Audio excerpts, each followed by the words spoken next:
Hello, नमस्कार। BSc vision के इस यूट्यूब परिवार में आपका बहुत बहुत स्वागत है। माँ सरस्वती का वंदन करते हुए आज की क्लास का शुभारंभ करते हैं। ठीक है। और देखिएगा, आप सभी को मेरी विजिबिलिटी क्लियर है ना? मैं क्लियर तो दिख पा रहा हूँ सभी को? एक बार भाई चेक कीजिएगा, यहाँ से मैं चेक कर लेता हूँ। मेरे को यहाँ पे ठीक ठीक नज़र आ रहा है। बाकी अपन बाद में ही पता चलेगा। ये तो अभी फिलहाल के लिए ठीक ठीक ही नज़र आ रहा है। ओके। ओके भाई, ओके ओके ओके। शुरुआत कर लेते हैं। तो देखिएगा, जो बीते अपने लेक्चर्स थे उसमें अपन ने बहुत ही इम्पोर्टेंट चीज़ों की बात की थी।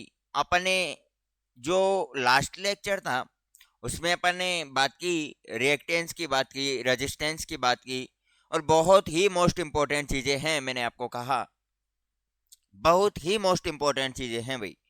ओके।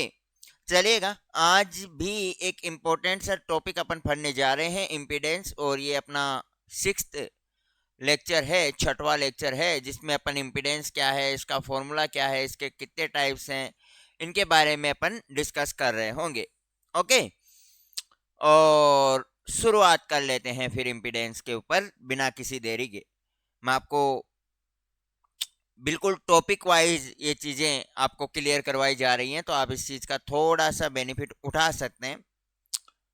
और जो पहले मैंने लेक्चर्स लिए थे उनसे कहीं गुना ज़्यादा बेनिफिट आपको यहाँ मिलने वाला है। ओके। अब देखिएगा, अपन बात करते हैं इम्पीडेंस के बारे में, प्रतिबाधा के बारे में। जब अपन बात करें, हिंदी वाले मेरे भाई बहन ध्यान देंगे शब्दों के ऊपर। तो इम्पीडेंस को अपन हिंदी में कहते हैं प्रतिबाधा। कौन सी बाधा? प्रतिबाधा। प्रतिबाधा क्या चीज होती है, इसके बारे में अपन बहुत ही बेसिक से जानने वाले हैं मेरे भाई। अब मेरी बात को ध्यान से सुनने का प्रयास कीजिएगा। मैंने कल भी आपको प्रतिबाधा के बारे में कुछ चीजें बताई। देखो, कल अपन ने दो चीजें पढ़ी थी। एक पढ़ा था अपन ने प्रतिरोध। कौन सा रोध? प्रतिरोध। और एक पढ़ा था प्रतिघात। और प्रतिबाधा, ये तीनों ही चीजों का काम है धारा को रोकने का। अब देखो, तीनों ही चीजों का सेम काम है। ऐसा नहीं है कि इम्पीडेंस कोई अलग काम कर रहा होगा, रिएक्टेंस कुछ अलग काम कर रहा होगा, रेजिस्टेंस कुछ अलग काम कर रहा होगा। तीनों का ही काम है धारा को रोकने का। अब देखिएगा, चूंकि प्रतिरोध अपनी धारा को रोकने का काम करता है, मतलब जिसमें इसका सिंबल कुछ इस प्रकार से अपन बनाते हैं। कल अपन ने रियल लाइफ एग्जांपल्स भी इसके लिए, तो वो तो अपना प्रतिरोध होता है। धारा प्रवाह के मार्ग में रुकावट करने वाला जो भी कारक है वो अपने प्रतिरोध के अंतर्गत आता है। लेकिन जब मैं फिक्स दो चीजों की बात करता हूँ, संधारित्र और प्रेरण कुंडली की जब मैं बात करने लगता हूँ, तो अपन को पता चलता है कि यार यहाँ पे फिर प्रतिरोध शब्द यूज में ना आकर के कौन सा शब्द यूज में आएगा? प्रतिघात शब्द यूज में आएगा। जब मैं संधारित्र की बात कर रहा होता हूँ, जब मैं प्रेरण कुंडली की बात कर रहा होता हूँ, तो यहाँ पे अपन शब्द यूज में लेते हैं प्रतिघात। यहाँ तक तो क्लियर है आप सभी को? जब मैं कहूं कि कोई भी ऐसा सर्किट आ जाए, कोई भी ऐसा नेटवर्क आ जाए जिसमें अपना रेजिस्टेंस भी देखने को मिले और रिएक्टेंस भी देखने को मिले, अक्सर और अक्सी संधारित्र और प्रेरण कुंडली के प्रतिरोध को ही अपन बोलते हैं, तो मैं सिंबल से इसको लिख रहा हूं। तो अगर ये दोनों किसी नेटवर्क या सर्किट में अपन को देखने को मिल जाए, तो फिर वहां पे अपना शब्द, अपन रेजिस्टेंस और रिएक्टेंस ना लेकर के शब्द यूज में आएगा इम्पीडेंस, प्रतिबाधा। कौन सी बाधा? प्रतिबाधा। मेरी बात कुछ समझ में आ रही है? किताबी डेफिनेशन अलग चीज है, एक बार ध्यान से सुनने का प्रयास करना। मान के चलेगा, अपना ये कोई सोर्स है, यहां से मैंने एक लगाया रजिस्टर, फिर लगाया मैंने कैपेसिटर, और इसको सोर्स को मैंने बंद कर दिया। ये अपनी बैटरी है, ये अपना रजिस्टर है, ये अपना कैपेसिटर है। एक मैं और एग्जांपल आपको बताऊं, मैंने यहाँ पे एक लिया रजिस्टर, एक ली प्रेरण कुंडली, एक लिया कैपेसिटर, और फिर मैंने इसको किया बंद। ओके, धारा का फ्लो आप करवाए दोगे यहाँ पे इसको अक्सी से लिखते हैं, इसको अक्सल से लिखते हैं। ओके, इसको, इसके प्रतिरोध को अपन अक्सी से लिखते हैं। एक और एग्जांपल मैं ले हूँ, इसको अपन कुछ इस प्रकार से ले सकते हैं, और ये थोड़ा इसको ऐसे रख कर देते हैं ना, कौन सी अपन को डिजाइन ही लगानी है। और एक और एग्जांपल आपको, बिल्कुल मैं सब कुछ चीजें बहुत ही आसानी से क्लियर करवा दूंगा, आप चिंता ना करें बिल्कुल। आप बस पढ़ते रहना, विश्वास रखना, चीजें क्लियर होंगी, मजा आएगा आपको फिजिक्स को पढ़ने में, बीएससी फिजिक्स को पढ़ने में। आपको जो कंटेंट दिया जाएगा ना, एकदम बेहतरीन दिया जाएगा। उसके लिए मैं अच्छी खासी मेहनत करके फिर ही यहाँ आऊँगा। अब सुनना ध्यान से, यहाँ पे देखो, फर्स्ट वाला इसको अपन नंबरिंग दे देते हैं, सेकंड, थर्ड, फोर्थ। अब मेरी बात को ध्यान से सुनने का प्रयास करना। यहाँ पे फर्स्ट वाले में आप देखोगे तो कैपेसिटर भी लगा हुआ है और रजिस्टर भी लगा हुआ है। मैंने क्या कहा, जब रेजिस्टेंस और रिएक्टेंस दोनों एक साथ किसी चीज में देखने को मिल जाए तो वहां पे अपन शब्द यूज में लेते हैं इम्पीडेंस। तो यहाँ पे इसको अपन क्या कहेंगे, इम्पीडेंस। थोड़ा दिखने में प्रॉब्लम होगा, समझना इस चीज को। इम्पीडेंस यानी अगर मैं इसको जेड से भी लिखूं ना, प्रतिबाधा को अपन जेड से लिखते हैं, तो ये अपना प्रतिबाधा के रूप में ही है, इसको अपन जेड से लिख सकते हैं। आर प्लस आयोटा अक्स वाली ये फॉर्म बन रही है, ये अपना इम्पीडेंस का एग्जांपल है। सेकंड नंबर पे ओनली रजिस्टर, अरे मका लाडले, ये क्या हुआ, ओनली रजिस्टर लगा हुआ है, मतलब ये क्या हो गया, रेजिस्टेंस। ओनली रजिस्टर लगा हुआ है तो ये क्या हो गया, रेजिस्टेंस हो गया। थर्ड वाले में आप देखोगे रजिस्टर भी लगा हुआ है और प्रेरण कुंडली भी लगी हुई है। मैंने कहा जब रेजिस्टेंस और रिएक्टेंस साथ आ जाएं तो अपन उसी को शब्द वहां यूज में लेंगे, इम्पीडेंस। कौन सा शब्द, प्रतिबाधा। अरे आई क्या ये बाधा समझ में, प्रतिबाधा शब्द यूज में लेंगे। यहाँ पे देखो अक्स एल और अक्स सी दोनों आ रहे हैं, यानी प्रतिघात के रूप में आ रहा है। अक्स एल और अक्स सी किसको डिनोट करते हैं, रिएक्टेंस को डिनोट करते हैं, प्रतिघात को डिनोट करते हैं। ये प्रतिबाधा मत बोलना कि दो एक साथ आ गए तो फिर प्रतिबाधा ही होगी, कोई जरूरी नहीं है। रजिस्टर और रिएक्टेंस ये दोनों साथ आए तो फिर वहां पे अपन कह सकते हैं कि प्रतिबाधा है। मेरी बात समझ में आ रही है, अरे यहां तक क्लियर है कोई मामला, तो बस यही प्रतिबाधा है। अब अपन इसके टाइप्स के बारे में भी आगे बात करेंगे। मैं, मेरे ख्याल से अपन थोड़ा बहुत लिख ले ताकि आपको थोड़ा सा ये बर्डन बोझ कम लगे कि यार लिखना भी है फलाना ढिमका ना। तो हेडिंग डालिएगा इम्पीडेंस, और हिंदी वाले मेरे जितने भी भाई बहन मेरे से जुड़े हुए हैं वो बिल्कुल चिंता ना करते हुए लिखें प्रतिबाधा, और इसमें लिखिए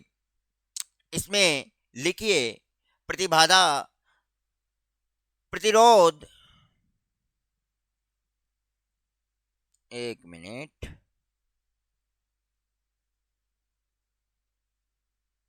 वह प्रतिघात का व्यापक रूप, complex form of resistance and reactance is called impedance. प्रतिरोध और प्रतिघात का व्यापक रूप प्रतिबाधा कहलाता है। कौन सी बाधा कहलाता है मेरे भाई, प्रतिबाधा कहलाता है। इसे Z से निरूपित करते हैं।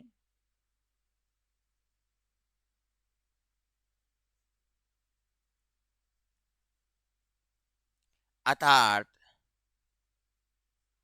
Z is equal to R plus iota अक्स होता है।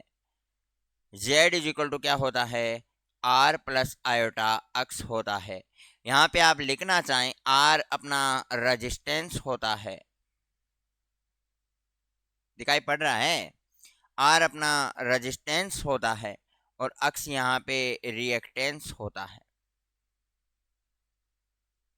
ओके, यहाँ तक लिख सकते हैं आप, फिर अपन आगे बढ़े भाई। यहाँ तक लिख लीजिएगा फिर अपन आगे बढ़े, जल्दी से जल्दी से। ओके ओके ओके, यहाँ अगर लिखा नहीं जाता है ना तो आप स्क्रीनशॉट लीजिए, ये लो मैं तो साइड हो गया। यहाँ पे इसका स्क्रीनशॉट ले लिया करो, इसमें कौन सी बड़ी बात है भाई। कौन सा मैं 4-5 पेज ही लिखाता हूँ, इतने तो अपन लिखते हैं, तो स्क्रीनशॉट के जरिए भी अपन लिख सकते हैं। ओके, अब देखिएगा टाइप्स ऑफ इम्पीडेंस की अपन बात करते हैं, प्रतिबाधा के प्रकारों की जब अपन बात करते हैं, types of impedance. Okay, impedance अपनी 3 प्रकार की होती है, linear impedance, non linear impedance और बाइलेटरल इम्पीडेंस। कुछ समझ में आ रहा है क्या? मेरे हिंदी वाले भाई चकरा रहे हैं क्या? अरे भाई, अपन प्रतिबाधा की बात करते हैं, तो प्रतिबाधा अपनी 3 प्रकार की होती है। एक होती है रैखिक प्रतिबाधा, एक होती है अरैखिक प्रतिबाधा, और एक होती है द्विपार्श्विक प्रतिबाधा। द्विपार्श्विक प्रतिबाधा। कौन सी पार्श्विक? द्विपार्श्विक प्रतिबाधा यहां इसके अंतर्गत आएगी। यहां तक क्लियर है क्या? यहां तक क्लियर है? द्विपार्श्विक प्रतिबाधा।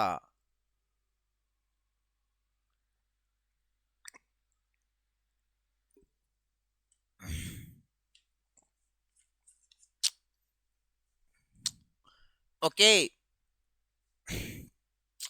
हाँ, तो ये देखो, नाम थोड़े अटपटे लग रहे होंगे, यूं लग रहा होगा पता नहीं क्या ही टाइप्स हैं। कुछ नहीं है, सिंपल से शब्दों में मेरे इस पीछे बोर्ड की तरफ देखोगे, बहुत मजा आने वाला है। सिंपल ही है। ओम का नियम सुना है कभी जिंदगी में नाम? फिजिक्स तो इतनी पढ़ी है, मैथ ली है, तो फिजिक्स तो पढ़ी है। ओम का नियम तो कई बार सुना होगा। अरे सुना है ओम का नियम, बस उसी के ऊपर हैं ये कुछ चीजें। ये देखो, कोई भी चीज जो ओम के नियम की पालना करे, ओम के नियम की पालना करे, तो वो तो हो गई अपनी रैखिक प्रतिबाधा। जो ओम के नियम की पालना ना करें, जो ओम के नियम की पालना ना करें, वो हो गई अरैखिक प्रतिबाधा। और द्विपार्श्विक में मैं नजर नहीं आ रहा, द्विपार्श्विक थोड़ी अलग बात कहती है। ओम का नियम तो पता है क्या सभी को?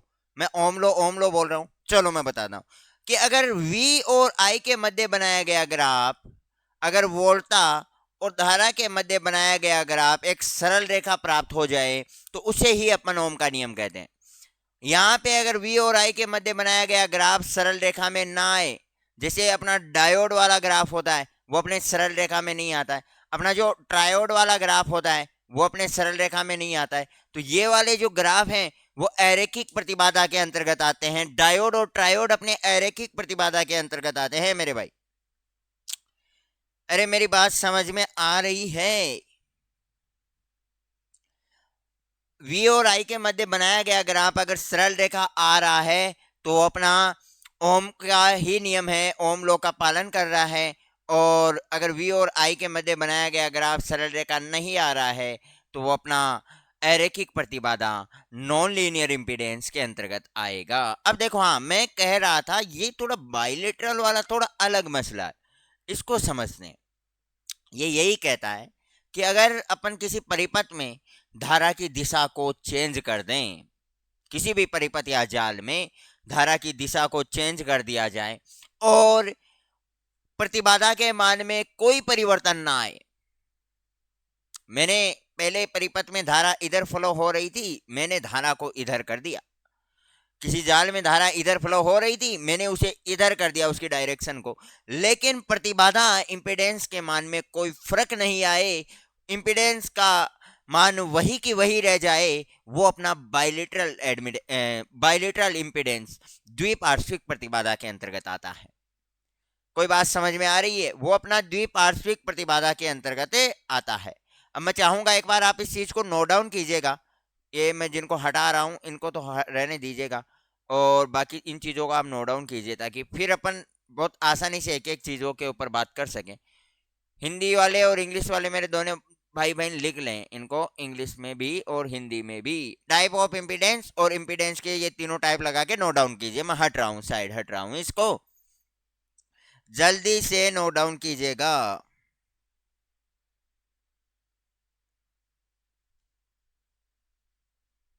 जल्दी से नोट डाउन कीजिएगा मेरे भाई।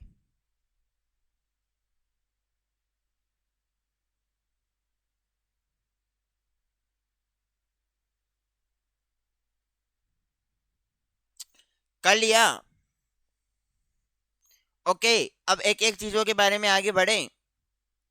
ये लो, लीनियर इंपीडेंस, रैखिक प्रतिबाधा।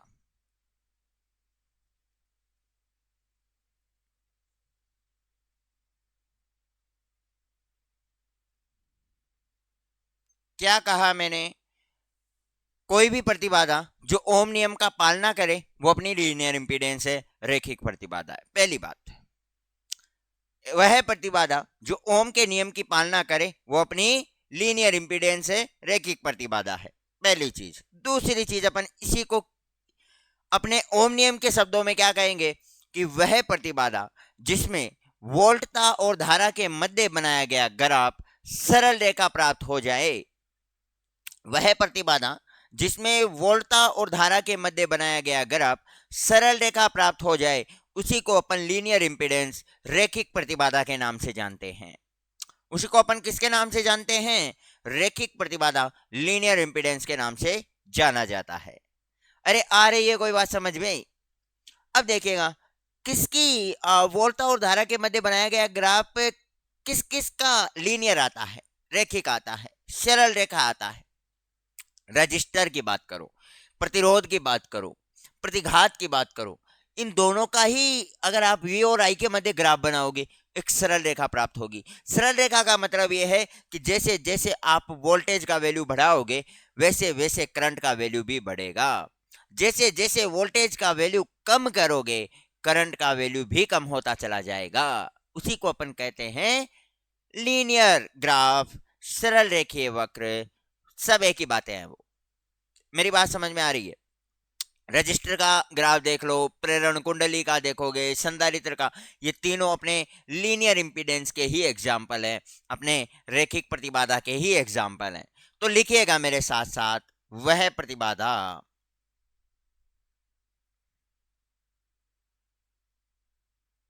जिसमें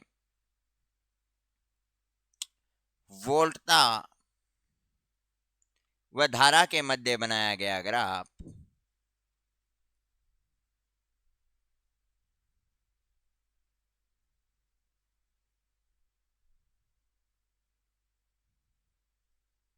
एक सरल रेखा प्राप्त हो,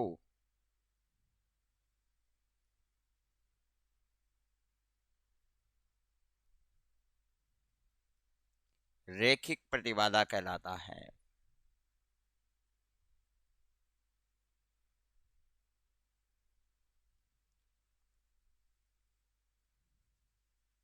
अर्थात इसी को अपन क्या कह सकते हैं, अपने इसी को अपन क्या कह सकते हैं? अब देखो, मैं बहुत आराम से लिख रहा हूँ। आपके कुछ डाउट्स थे कि भाई बहुत फास्ट लिखाते हैं वगैरह वगैरह फलाना ढिमका ना, तो अब मैं भाई धीरे भी लिखा रहा हूँ। रैखिक प्रतिबाधा को अपन और क्या कह सकते हैं कि यानी वह प्रतिबाधा जो ओम के नियम की पालना करे।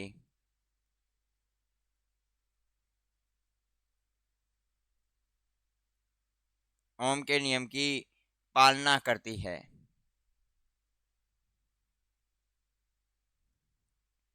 रैखिक प्रतिबाधा कहलाती है।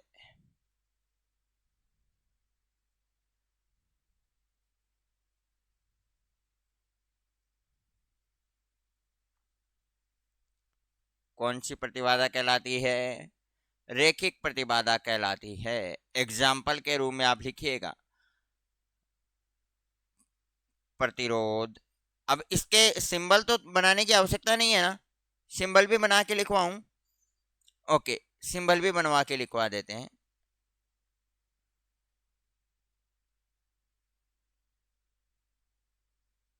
एक मिनट हुई।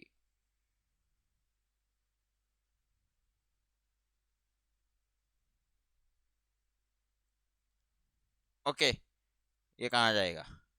अथवा, ये तो अथवा खराब हो गया क्या? कोई दिक्कत नहीं है, अपन सिंबल बनाते हैं एक बार।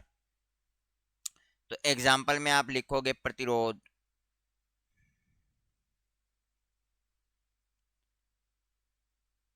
आर से अपन इसको निरूपित करते हैं, ठीक है। प्रेरण कुंडली, प्रतिघात की जगह अपन प्रेरण कुंडली लिखें और अच्छा लगेगा।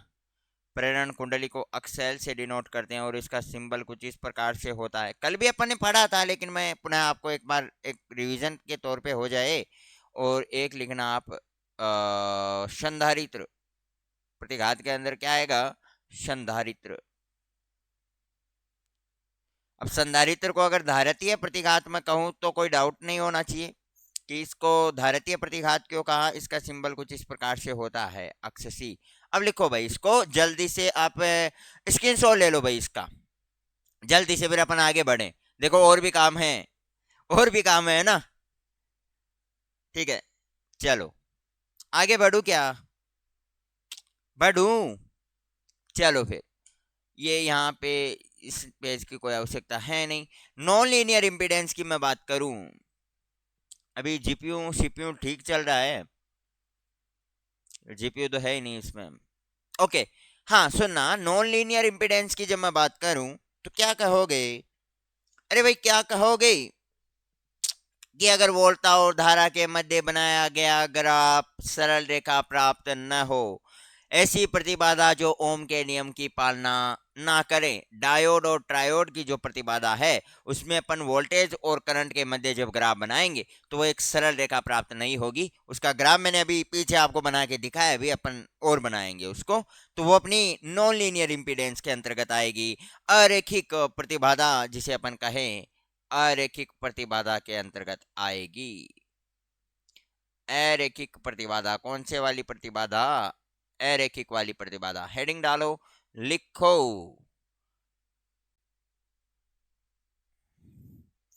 लिखो इसमें वह प्रतिबाधा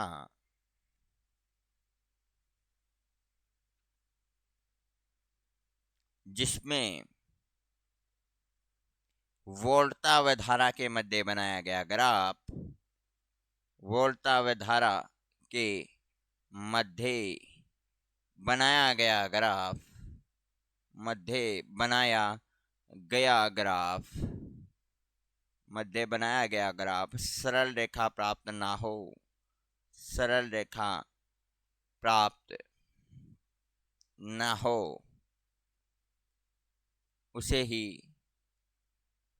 ही अरैखिक प्रतिबाधा कहते हैं। उसे कौन से वाली प्रतिबाधा, अरैखिक प्रतिबाधा, नॉन लीनियर इम्पीडेंस कहते हैं। उसे ही अरैखिक प्रतिबाधा कहते हैं। अथवा अथवा अपन क्या कह सकते हैं कि वह प्रतिबाधा जो ओम के नियम की पालना नहीं करती,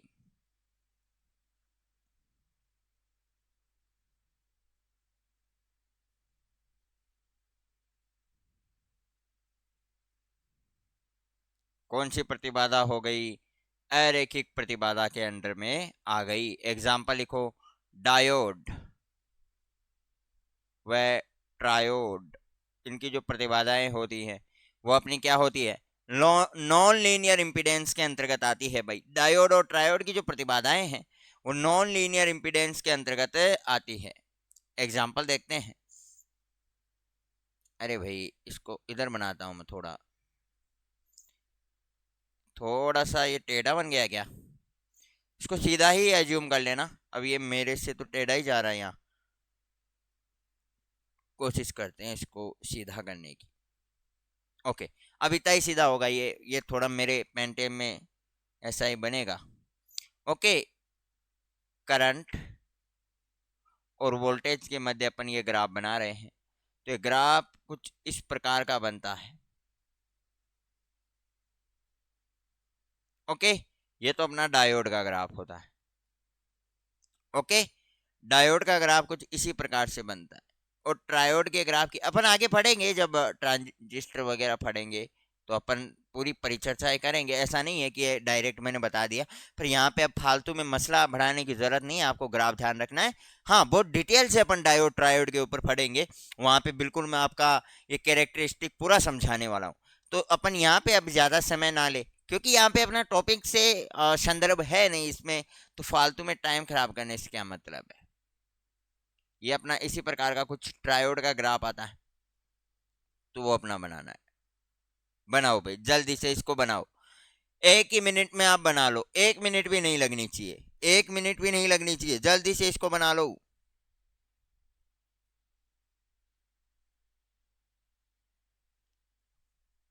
ठीक है, बना लिया।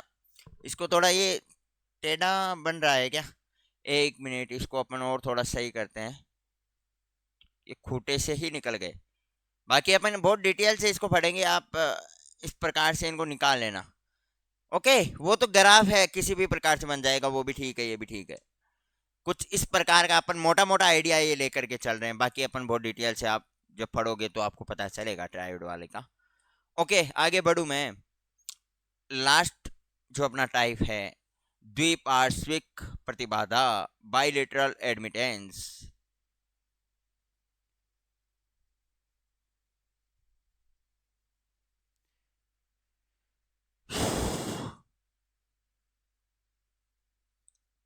ये थोड़ा सा अशुद्धि है क्या इसमें?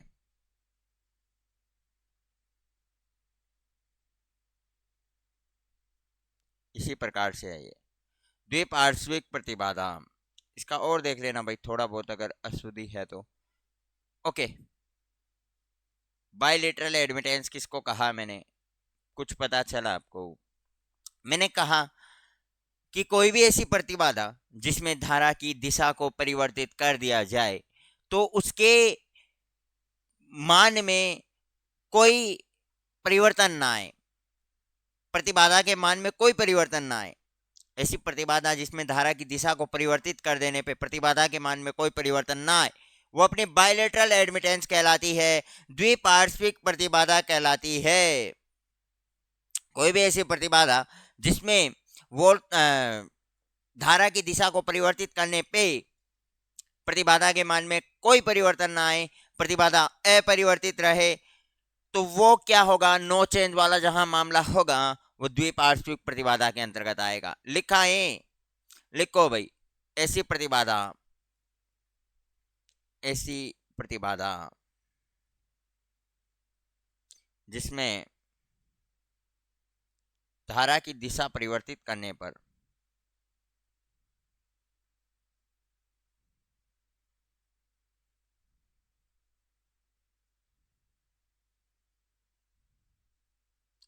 प्रतिबाधा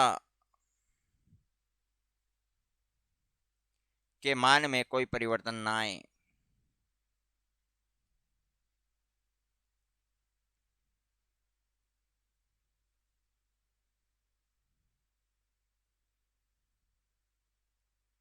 तो उसे द्विपार्श्विक प्रतिबाधा कहते हैं।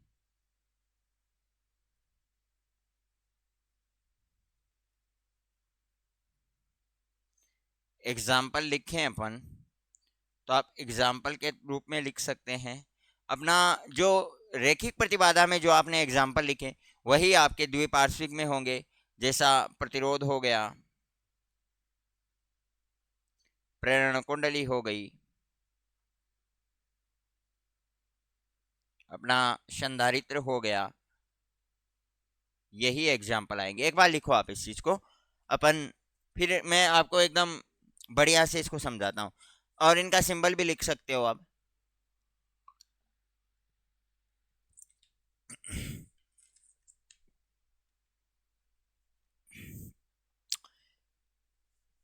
लिखा नहीं जाता तो स्क्रीनशॉट ले लिया करो, ओके, वरना साथ साथ लिख लिया करो, वैसे ऐसी कोई दिक्कत वाली बात है नहीं। अब देखो कैसे, कैसे का मतलब क्या हुआ, ये अपना कोई रजिस्टर है, ये यहाँ पे ये मैंने कोई बैटरी लगा रखी है।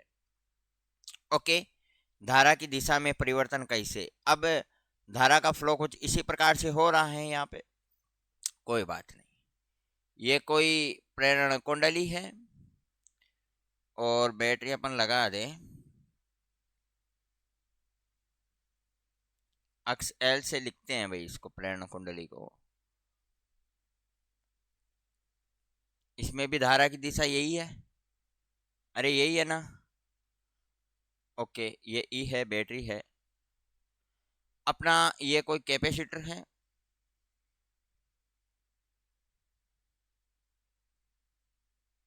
अक्ष सी जिसे अपन लिखते हैं, ये ई है, इसमें भी धारा की दिशा यही है।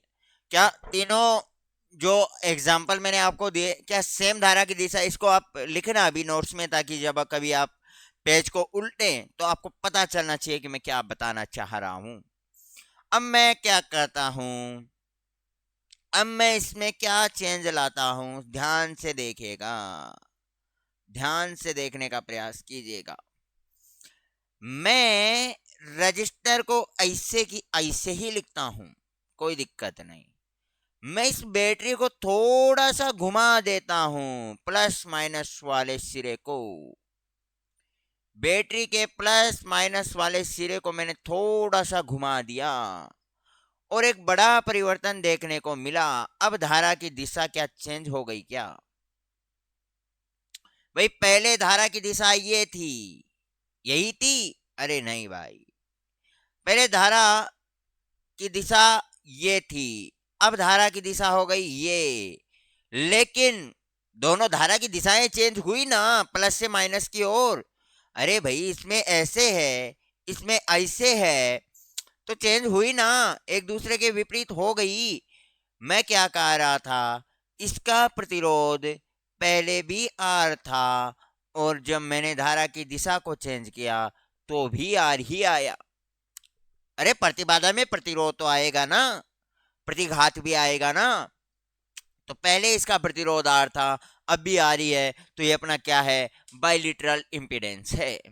क्या है अपना, बाइलिटरल इंपीडेंस है। मैं पुनः कहूं आपको, मैंने लगाया प्रेरण कुंडली, मैंने यहां पे चेंज की बैटरी, और आपको पता चले धारा की दिशा कुछ इस प्रकार से हो गई। धारा की दिशा मैंने चेंज की ना, मैं कहूं आपको धारा की दिशा मैंने जरूर चेंज की। मैं कहूं आपको पहले इसमें प्रेरण कुंडली का जो प्रतिरोध था वो पहले भी एक्सएल था। अब मैं कहूं अब भी धारा की दिशा को चेंज करने के बाद भी एक्सएल ही है, तो ये अपना किसके अंतर्गत आएगा, द्विपार्श्विक प्रतिबाधा के अंतर्गत आएगा। मैं पुनः कहूं आपको कैपेसिटर वाला एग्जांपल में आप नजर आऊंगा, मैं थोड़ा साइड हट जाता हूं।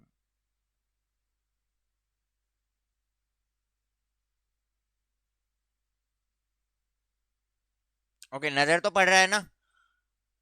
ओके, ये देखो धारा की दिशा मैंने चेंज की ना, यहाँ ये कैपेसिटर है।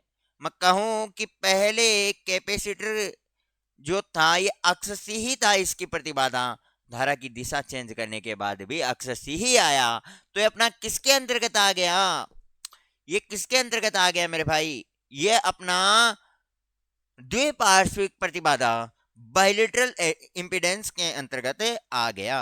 आई आई होप आपको चीजें आसानी से क्लियर रही होंगी, बहुत मजा आया होगा लेक्चर को देख के, काफी आसान लगा होगा चीजें। आशा करता हूं कि आपको सब कुछ चीजें बहुत आसानी से क्लियर हो पा रही होंगी। तो आज की क्लास में हम इतना ही रखेंगे, नेक्स्ट क्लास में बाकी टॉपिक को लेंगे। हर एक क्लास में एक ही टॉपिक क्लियर कर रहे हैं, एक विजन है इसको लेकर के, बीएससी विजन अपन ने नाम रखा है, तो एक विजन को लेकर के चलेंगे, एक विजन है इसको लेकर के। और जल्दी ही मैं अनाउंस करूंगा कि क्यों मैं एक एक ही लेक्चर एक एक टॉपिक के ले रहा हूं। और जब मैं वो बात बताऊंगा आपको, कुछ सरप्राइज है आपके लिए, जब बताऊंगा आपको बहुत मजा आएगा, आप बहुत खुश होंगे उस दिन, अगर पढ़ने की नियत होगी तो। ऐसा नहीं है, कोई वैसे मामला नहीं है। ओके, अब देखना सुनना, नेक्स्ट लेक्चर आपका बहुत छोटा ही रहेगा, 10 से 12 मिनट, क्योंकि अगले लेक्चर में अपन पढ़ेंगे एडमिटेंस प्रवेश्यता। अब आपने इम्पिडेंस को बहुत ही शानदार तरीके से पढ़ा है, एडमिटेंस ठीक इसी का उल्टा है। तो मुझे समझाने में, मुझे पढ़ाने में ज्यादा जोर आने वाला नहीं है, क्योंकि इम्पिडेंस को आपको बहुत समय दे करके, बहुत है ना, माथा पच्ची से अपन ने इसको समझा है, बहुत इसमें समय दिया अपन ने, बहुत मेहनत की है अपन ने इसमें, तो इसमें अपन ने समय दिया है। एडमिटेंस में अपन को इतना समय देने की आवश्यकता होगी नहीं, तो अपन जल्द ही उसे क्लियर कर लेंगे, ठीक है।